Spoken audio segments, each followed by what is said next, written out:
میرے عزیز دوستوں، امید ہے کہ آپ خیریت سے ہوں گے اور امید ہے کہ اللہ تبارک و تعالیٰ آپ کو اپنی رحمتوں اور برکتوں کا نزول فرمائے گا۔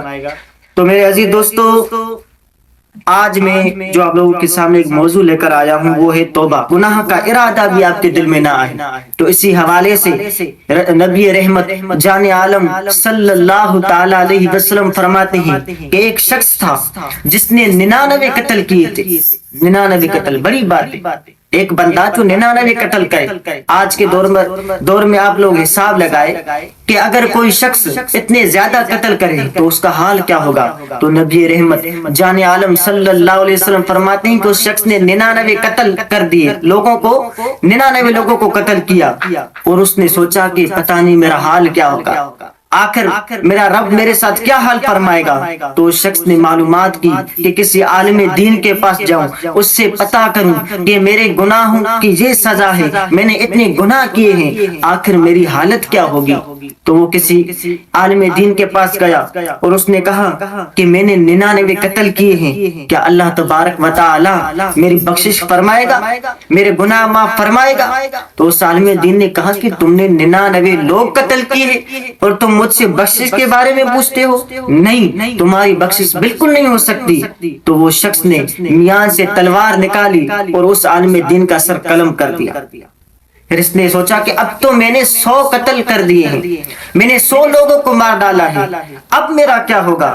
اس نے پوچھا، کسی کے پاس گیا، لوگوں سے پوچھنا شروع کیا کہ اس زمین کے تختے پر کوئی بڑا عالم ہو، جو سب سے بڑا عالم ہو، تاکہ میں اس کے پاس جاؤں، اپنی یہ جو عرض ہے وہ رکھوں کہ کیا مجھ سے میرے گناہ معاف ہوں گے، کیا اللہ تبارک و تعالی جل شانہ عمل والہ میرے گناہ معاف فرمائے گا۔ اس کو بتا دیا گیا، اس کا نشان بتایا گیا کہ ایک جگہ ہے، ایک مقام ہے، وہاں پر ایک عالم دین رہتا ہے، تم اس کے پاس جاؤ، اس سے عرض کرو کہ میں نے یہ قتل کیے ہیں، 99 لوگ میں نے مارے تھے، لیکن اب میں نے 100 لوگوں کو قتل کر ڈالا ہے، کہ اللہ میرے ساتھ کیا فرمائے گا۔ وہ شخص گیا اس عالم دین کے پاس اور کہا کہ میں نے 100 لوگوں کو قتل کر دیا ہے، اللہ تبارک و تعالی میری بخشش فرمائے گا کہ نہیں۔ اس عالم دین نے فرمایا کہ آخر تمہارے اور تمہارے رب کے درمیان ایسی کون سی چیز حائل ہے کہ جو تمہارے گناہ تمہارے رب نہ معاف فرمائے۔ اس شخص نے کہا کہ میرے گناہ معاف ہو سکتے ہیں۔ اس نے فرمایا ہاں ہو سکتے ہیں، مگر وجہ یہ ہے کہ تم سچی توبہ کرو اور اس جگہ سے یہاں سے نکل جاؤ جس زمین پر تم ہو۔ یہ خبیث زمین ہے، یہ ناپاک جگہ ہے، تم اس جگہ سے نکل کر کسی ایسی جگہ پر جاؤ جو پاک جگہ ہو۔ اور ایسی جگہ ایک جگہ ہے جہاں پر اللہ والے رہتے ہیں، جہاں پر عبادت گزار رہتے ہیں، جہاں پر اللہ کے پیارے بندے رہتے ہیں۔ تم اس جگہ پر چلے جاؤ، اس مقام پر چلے جاؤ، تاکہ اللہ تبارک و تعالی تمہارے گناہ معاف فرمائے، تمہاری بخشش فرمائے۔ وہ شخص کیا کرتا ہے کہ وہ اس جگہ سے نکلتا ہے اور جہاں پر وہ نیک بندے رہتے ہیں، جہاں پر عبادت گزار بندے رہتے ہیں، وہ اس مقام کی طرف جاتا ہے۔ لیکن جو اللہ کو منظور کہ اسے اسی رستے میں موت آ جاتی ہے، اس کی موت واقع ہو جاتی ہے۔ لیکن جب وہ زمین پر گرتا ہے پھر بھی وہ اپنے سینے کے اوپر سے سینے کے بر چلنا شروع کرتا ہے اور اس زمین کے قریب ہونا چاہتا ہے۔ کیا ہوتا ہے کہ اس کی روح جب قبض ہو جاتی ہے تو شیطان لعین بھی آ جاتا ہے، رحمت کے فرشتے بھی آ جاتے ہیں، عذاب کے فرشتے بھی آ جاتے ہیں۔ اب ابلیس کہتا ہے کہ یہ تو وہ شخص تھا کہ جس نے کبھی اللہ کی فرما برداری کی ہی نہیں، یہ وہ شخص ہے جس نے ہمیشہ میری فرما برداری کی، یہ تو میرا متبع، یہ تو میری پیروی کرنے والا تھا۔ میرے عزیز دوستو، آپ بھی اس طرف توجہ دیجئے گا، یہ تو میری پیروی کرنے والا تھا۔ اور جب عذاب کے فرشتے نے کہا ہاں یہ تو وہ شخص ہے جس نے اللہ کی فرما برداری کی ہی نہیں، اس نے تو 100 قتل کر دیے، 100 لوگوں کو مار ڈالا۔ اور ادھر سے رحمت کے فرشتے بولنے لگے نہیں، یہ تو وہ شخص ہے جو اللہ والوں کی بستی کی طرف چلا آیا، یہ تو وہ شخص ہے جہاں پر نیک لوگ رہتے ہیں، اس بستی کی طرف چلے آیا اور اس نے اپنے گناہوں کی معافی کے لیے یہ سفر کیا۔ تو اسے تو ہم لے کر جائیں گے. کیا ہوتا ہے کہ جھگڑا شروع ہو جاتا ہے.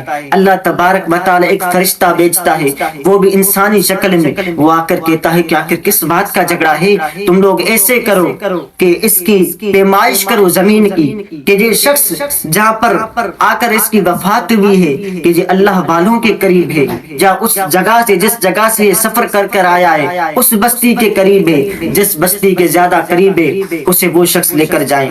پھر چاہے وہ عذاب والے ہوں یا وہ رحمت والے فرشتے ہو. تو جب پیمائش کی گئی, سبحان اللہ, روایتوں کے اندر آتا ہے کہ اللہ تبارک و تعالی نے اللہ والوں کی بستی کو حکم کیا کہ زمین تو سکڑ جا اور اس شخص کے قریب ہو جا, اور جس جگہ سے وہ سفر کر کر آیا تھا اس زمین کو بھی اللہ تبارک و تعالی نے حکم دیا کہ تو بھی سکڑ کر اس سے دور ہو جا. جو تھا اس شخص کو جب وہ زمین پیمائش کی گئی, جب ماپا گیا اس کو, تو پتا چلا کہ یہ شخص جو ہے وہ اللہ والوں کی بستی کے قریب ہے, عبادت گزار والوں کی بستی کے قریب ہے. تو میرے عزیز دوستو, دیکھا آپ نے توبہ کا یہ ہوتا ہے معاملہ کہ اس کو اصل توبہ کا جو ذریعہ تھا اس عالم دین نے اس کو وہ بتایا کہ کسی اللہ والوں کی بستی کے قریب ہو جاؤ.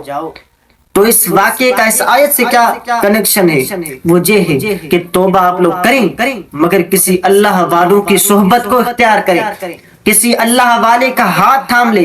کسی شاعر نے کہا ہے صحبت سالے ترا سالے کنن, صحبت تالے ترا تالے کنن, کہ اچھوں کی جو صحبت ہوتی ہے, نیک لوگوں کی جو صحبت ہوتی ہے وہ آپ کو نیک بنا دیتی ہے, اور برے لوگوں کی جو صحبت ہوتی ہے وہ آپ کو برا بنا دیتی ہے. تو میرے عزیز دوستو, جب آپ کسی نمازی کی صحبت میں جائیں گے آپ نمازی بنیں گے, کسی روزے دار کی صحبت میں جائیں گے آپ روزے دار بنیں گے, کسی زیادہ نوافل پڑھنے والے کی صحبت میں آپ جائیں گے تو آپ نوافل پڑھنے والے بنیں گے. اس کنیکشن کو سمجھے, اس ربط کو سمجھے, اس محبت کو سمجھے, اس جستجو کو سمجھے, اس تجلیات کو سمجھے کہ اللہ تبارک و تعالی ہم سے کیا چاہتا ہے, اللہ کی رحمت ہم سے کیا چاہتی ہے. نبی رحمت جان عالم شفیع الامم بنی آدم صلی اللہ علیہ وسلم ہم سے کیا چاہتے ہیں. جب یہ روابط, جب یہ رابطے ہمارے مضبوط ہوں گے, جب یہ کنیکشن ہمارا مضبوط ہوگا, انشاءاللہ اللہ کی رحمت کا نزول ہوگا. نبی رحمت صلی اللہ علیہ وسلم کی سفارش جو ہے وہ بھی ہمیں نصیب ہوگی, اور اولیاء اللہ کا جو محبت والا سلسلہ ہے اگر وہ ہمیں نصیب ہو جائے, اگر وہ کنیکشن ہمارا مضبوط ہو جائے, اگرچہ وہ کڑی ہماری مضبوط ہو جائے, اگرچہ ہاتھ میں ہاتھ دیا جائے, تو اس کا یہ جو رشتہ ہے اگر یہ مضبوط ہو جائے تو انشاءاللہ یہ ہماری زندگی اور بھی نیکیوں کی طرف رجوع کرنا شروع کر دے گی.